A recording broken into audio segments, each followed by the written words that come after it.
o tempo que realmente conta para o nosso organismo é o nosso relógio biológico. Pois é, relógios no plural, porque não temos apenas um deles, mas vários. Bom, quem vai nos falar mais sobre eles é alguém que tem um pós-doutorado, você é insuportável, tem um pós-doutorado pela Universidade de Cambridge, professor da USP de São Paulo, fisiologista, que é o José Tipola Neto. Obrigado, querido, por ter vindo. Muito prazer também. O prazer é meu, muito obrigado. Mas com um currículo desse, você ficou insuportável mesmo. Senta, querido, fica à vontade. Obrigado. Eu sempre pensei em relógio, não em relógios biológicos. Você vai explicar isso pra gente, né? Sim, sim. Porque o nosso planeta, desde sempre, ele gira em torno de um eixo, que são os dias e as noites, e em torno do Sol, onde se entende como as estações do ano. Tudo bem. Como é que isso influenciou a vida aqui no nosso planeta? Bom, veja você, né, Rônica? Desde que a Terra é assim. Você tem dias e noites e tem estações do ano. Então, isso funcionou como uma pressão sobre o processo de seleção natural.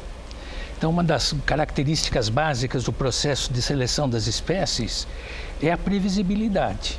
Então, nada absolutamente mais certo do que um dia se seguir a uma noite. Sim. Que uma estação do ano se seguir a outra. Então, com a história dos sistemas vivos no planeta, cada ser vivo e todos os seres vivos acabaram incorporando essa estrutura de tempo. Então, se a gente pegar um indivíduo hoje, de qualquer espécie, ele tem todas as suas funções distribuídas nas 24 horas do dia. Ele divide esse dia com funções típicas do dia claro no meio exterior e típicas da noite escura. Então, isso existe em todos os seres vivos. Mas, uma pergunta, Zé. Na verdade, por exemplo, eu tenho um filho que mora numa diferença de fuso horário de 6 horas para trás. Isso faz com que o relógio biológico dele, de alguma maneira, mude ou esse relógio biológico consegue uma adaptação? Com certeza. Quer dizer, se estamos aqui hoje, o nosso relógio biológico, o principal deles, há vários, como você disse, mas temos um principal, que está no nosso sistema nervoso central e que é regulado pela luz. E ele é ajustado pela luz, sincronizado pela luz. Então, se estamos aqui, esse nosso relógio está sincronizado ao dia e noite deste lugar que estamos. Se a gente sai daqui, pega um avião a jato e vai para um outro lugar, numa outra latitude, vai demorar um certo tempo até a gente se ajustar, mas ajusta-se naquele lugar e fica-se perfeitamente sincronizado lá, pelo dia e a noite de lá. Então, isso não tem problema nenhum, é uma questão só de ajuste. Qual é que é o grande problema? É o que acontece, por exemplo, com pilotos de aviação, porque eles saem de um fuso horário, estão ajustados, vão para outro, tem que se ajustar lá, não dá tempo, volta para cá ou vão para um outro. Então, esse indivíduo está em eterna situação que a gente chama de dessincronização. E isso é altamente danoso para a saúde humana, né? Os diplomatas, principalmente quando eles chegam no estágio de ministros plenipotenciários, estou falando isso em função do meu pai. Eu vi meu pai cair da cama várias vezes. O cara saiu, onde é que você estava? Eu estava no Togo. Tá. Aí cai da cama. Com certeza. Engraçado isso, né? É isso. E porque toda a nossa fisiologia que caracteriza, digamos, nosso estado de saúde, é a gente estar sincronizado esse dia e noite. Ou seja, ele funciona em relação à rotação da Terra no seu eixo, 24 horas. Isso mesmo. Tá.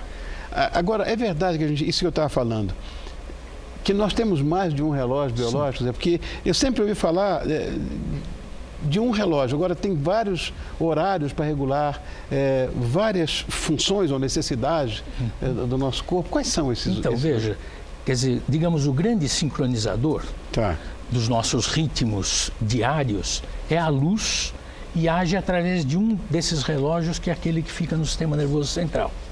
Mas há outros relógios que podem ser sincronizados, por exemplo, pela disponibilidade de alimentos.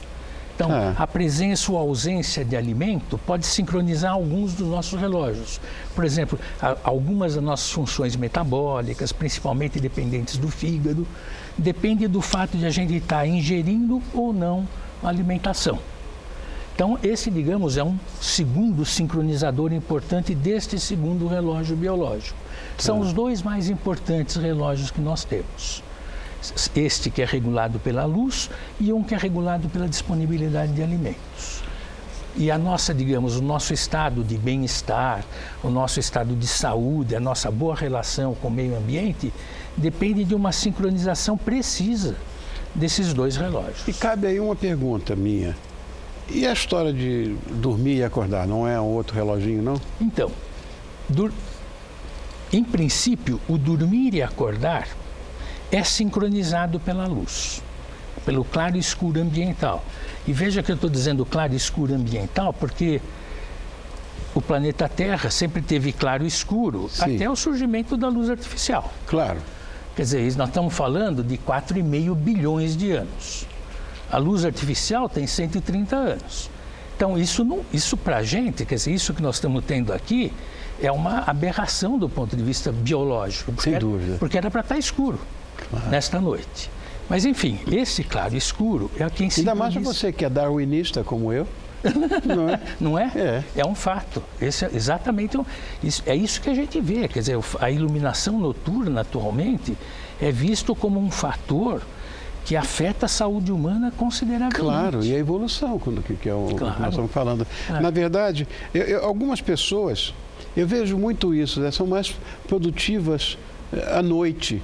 Outras são mais produtivas na parte da manhã. Por quê? Que história é essa? Então, isso depende da genética desses reloginhos biológicos que nós temos. Da genética, basicamente. Isso não é aprendido na história de vida. Quer dizer, a nossa história de vida mexe muito pouco com isso. Isso tem um determinante genético muito importante. Se a gente pegar a população humana, por exemplo, você divide em 3 grandes tipos. Quais são? Que são os indivíduos mais matutinos, que são aqueles que tendem a acordar mais cedo e dormir mais cedo. O outro extremo, que são os indivíduos chamados mais vespertinos, que são aqueles que tendem a acordar mais tarde e dormir mais tarde. E a grande maioria da população, em torno de 80%, é chamada de indiferente ou intermediária. São aqueles indivíduos que podem até acordar um pouquinho mais tarde ou mais cedo, de acordo com a conveniência, ou dormir mais tarde ou mais cedo. Os extremos, eles são mais rígidos. O indivíduo que é matutino, ele jamais consegue ficar na cama até muito tarde. E o indivíduo que é vespertino, pelo contrário, jamais consegue acordar muito cedo. Então, são tipos biológicos, geneticamente determinados. Não é que um é preguiçoso e o outro é esperto, entende? Quer dizer, você acha que a cronologia tem algum peso nessa história? Quer dizer, o cara mais velho, em relação ao mais novo... Ele pode ser mais vespertino, pode ser mais matutino? Sem dúvida. Quer dizer, ao longo da idade da gente, esses reloginhos vão se adaptando de forma diferente ao meio ambiente.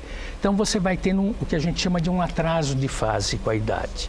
Então, o indivíduo que acordava mais cedo vai acordar um pouquinho mais tarde, o indivíduo que acordava à tarde vai acordar mais tarde ainda.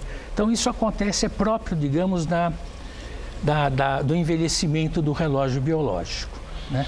Uma outra coisa que também eu queria te perguntar, nem está na nossa pauta, mas eu fico vendo, por exemplo, certos animais, fundamentalmente lá no Círculo Ártico e tudo, que hibernam e tal, e o metabolismo deles muda totalmente. Radicalmente. Você acha que a temperatura também contribui nesse sentido? Para nós, humanos, ou não? Veja, vamos pensar nos animais primeiros, né? Primeiro, bom, tem um grande sincronizador sazonal, que é isso que você está levantando, que é o fato do dia ser mais curto ou mais longo.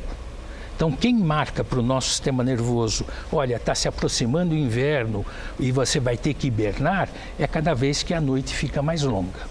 Isso muda a fisiologia de uma glândula nossa, que é a glândula pineal, que produz melatonina, que é um hormônio importante. E isso sinaliza, olha, é hora de se preparar para o inverno. Para algumas espécies, preparar-se para o inverno implica em hibernar. E o segundo fator necessário para que esse processo, por exemplo, de hibernação ocorra, não é só a noite ter ficado mais longa, mas também a temperatura ter chegado a um certo valor, que dispara o processo de hibernação. E aí, como você disse, nesse processo de hibernação muda radicalmente o metabolismo do indivíduo. Ele vai ter que viver 3 meses das reservas energéticas que ele tem sem se alimentar. Então, isso muda radicalmente o metabolismo. É completamente diferente de você comer alguma coisa, usar aquela energia para viver. Sim. Ele não, ele vai ter que usar as energias armazenadas. Agora, a espécie humana também é sazonal. Se a gente olhar para o ser humano, a gente tem flutuações sazonais de peso corpóreo, de qualidade do cabelo, de crescimento de pelos. Então a gente tem essas características. É que na espécie humana a cultura mitiga isto, porque a gente não tem as flutuações sazonais típicas, né? Principalmente numa latitude como a nossa. Então a variação do dia e da noite não é tão grande. Como está sendo na Rússia agora, por exemplo, né? E as variações térmicas não são tão grandes, porque você se agasalha, você regula o aquecimento central, ou a temperatura. Então, esses fatores culturais fazem com que essa ritmicidade sazonal humana meio que não desapareça, mas fique mascaradas. Mas elas existem. Se a gente vivesse, digamos, voltasse a viver nas condições naturais, apareceria nitidamente as flutuações sazonais, como nos animais. Agora, nosso planeta tem 4 bilhões e meio de anos de idade, e a lâmpada, isso foi uma coisa que me mexeu com a minha cabeça. Apenas a lâmpada elétrica, né? 130 anos. Que coisa maluca, meu Deus do céu. José, quero te agradecer muito. Isso, é um prazer. Volta outras vezes, isso é um assunto tão fascinante. Só me convidar, virei com prazer. Já está convidado. Tá bom. Você voltar, é só combinar com a produção. É tua essa pauta? Então tá, olha aqui, aquela bonitinha ali, a Bárbara, ela vai te trazer de volta. Tá bom, combinado. E esse aqui é o fisiologista, uma atividade tão bonita sua, José Tipola Neto, a quem eu agradeço muito. Muito obrigado, você, querido. É um prazer. Não tire esse prazer de mim, não. Olha, que isso. Nós temos então agora, né, uma ilustração do nosso querido Tony D'Agostinho.